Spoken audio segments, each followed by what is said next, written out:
नमस्कार, मैं हूं ओमकार पांडे और आप देख रहे हैं न्यूज 18 राजस्थान का डिजिटल प्लेटफॉर्म। क्या आपने कभी सोचा है कि सीमा पार से आने वाला एक अचानक का पानी का सैलाब बिना किसी पूर्व चेतावनी के चंद मिनटों में सब कुछ तबाह कर सकता है?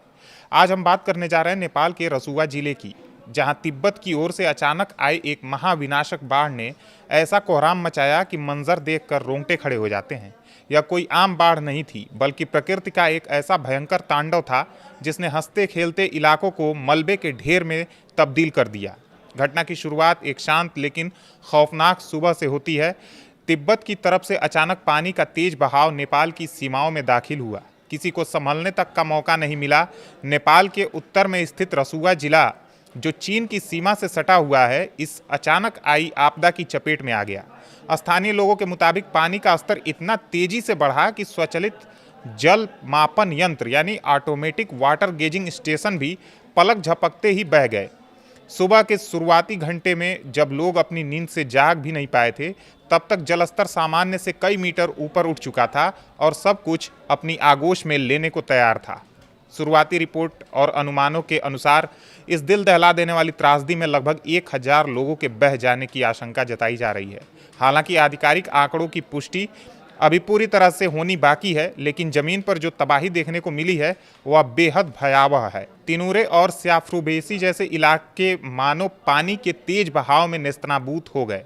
सड़कों पर खड़े बड़े बड़े वाहन, माल से भरे ट्रक और कंटेनर खिलौने की तरह पानी में तैरते नजर आए। जो इलाके कभी व्यापार और आजीविका की हलचल से गुलजार हुआ करते थे, वे अब सिर्फ कीचड़, पत्थरों और मलबे के विशाल ढेर में तब्दील हो चुके हैं।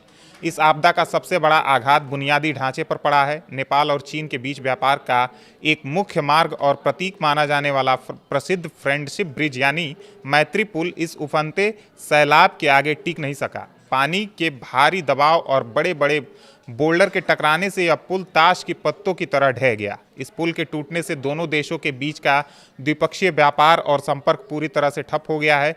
इसके अलावा निर्माणाधीन तिनूरे ड्राई पोर्ट और रसुआगढ़ी कस्टम यार्ड को भी भारी क्षति पहुंची है।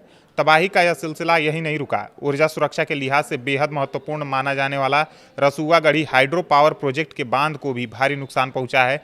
नेपाल की ऊर्जा जरूरतों को पूरा करने में मददगार यह प्रोजेक्ट इस अचानक आई बाढ़ के आगे लाचार नजर आया। इलाके के कई अन्य छोटे बड़े पुल, स्थानीय सड़कें और बिजली के खंभे बह जाने से पूरा क्षेत्र बाकी दुनिया से कट चुका है। कई गांवों का संपर्क पूरी तरह से टूट गया है, जिससे राहत और बचाव दल को भी मौके पर पहुंचने में भारी मशक्कत का सामना करना पड़ रहा है। विशेषज्ञों का मानना है कि इस तरह की तबाही के पीछे तिब्बत की तरफ हुई भारी मूसलाधार बारिश या किसी हिमनद झील यानी ग्लेशियल लेक के फटने जैसी घटनाएं हो सकती हैं। चूंकि यह बाढ़ नेपाल की सीमा के भीतर नहीं बल्कि ऊपर तिब्बत के पहाड़ी इलाके में पैदा हुई थी, इसलिए नेपाल के स्थानीय प्रशासन या नागरिकों के पास बचाव के लिए समय ही नहीं बचा। ट्रांस बाउंड्री नदियों के मामलों में सबसे बड़ी समस्या समय पर अर्ली वार्निंग या डेटा शेयरिंग का न होना है। जब तक पानी नेपाल की सीमा में दाखिल होकर तबाही मचाना शुरू करता, तब तक सायरन बजने या सूचना मिलने का कोई मौका नहीं बचा था। इस भयंकर आपदा के बाद से पूरे इलाके में हड़कंप मचा हुआ है। नेपाल सरकार, स्थानीय प्रशासन, नेपाली सेना, सशस्त्र पुलिस बल और स्थानीय नागरिक युद्ध स्तर पर राहत एवं बचाव कार्य में जुटे हुए हैं। दुर्गम इलाके और लगातार खराब मौसम के बावजूद बचाव दल मलबे में दबे लोगों की तलाश कर रहे हैं और सुरक्षित स्थानों पर फंसे लोगों तक राहत सामग्री पहुंचाने की कोशिश की जा रही है। प्रांतीय सरकारों को भी हाई अलर्ट पर रखा गया है ताकि यदि पानी का बहाव आगे और निचले इलाकों की तरफ बढ़ता है तो समय रहते लोगों को सुरक्षित स्थानों पर शिफ्ट किया जा सके।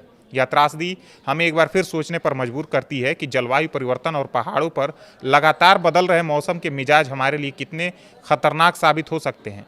सीमा पार से बहने वाली नदियां कब वरदान से अभिशाप बन जाएं, इसका अंदाजा लगाना मुश्किल होता जा रहा है। रसुआ की यह घटना केवल नेपाल या चीन की समस्या नहीं है, बल्कि पूरी दुनिया के लिए एक गंभीर चेतावनी है कि प्रकृति के प्रकोप के आगे इंसानी इंतजाम कितने बौने साबित हो सकते हैं। उम्मीद करते हैं राहत कार्यों में तेजी आएगी, अपनों को खोने वाले परिवारों को संबल मिलेगा और भविष्य में ऐसी त्रासदियों से निपटने के लिए पड़ोसी देशों के बीच बेहतर चेतावनी तंत्र विकसित किया जाएगा। धन्यवाद।